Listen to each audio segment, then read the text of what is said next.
Ne da se. Pevačica Kristina Kija Kockar već je skoro 2 meseca boravi u Americi gdje ima turneju sa koleginicom Katarinom Živković. Njena nekadašnja suparnica iz zadruge 1 Luna Đugani nedavno izjavila da bi išla na turneju u Americi tek, kako je rekla, kad bude sigurna da će biti puni nastupi jer ne želi da se blamira, a mnogi su to shvatili kao opasku na konto Kijine turneje.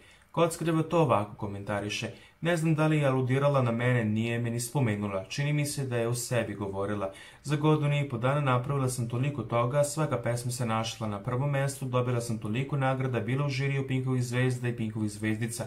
Nastupala sam u najboljim klubovima širom regiona i dijaspore, svi su uvek bili puni i na osnovu mog rada sam s razlogom pozvana u Ameriku. Navikla sam na to da se pojedincima ipak ne sviđam. Kija Kockar je otkrila i kako provodi vreme u Americi.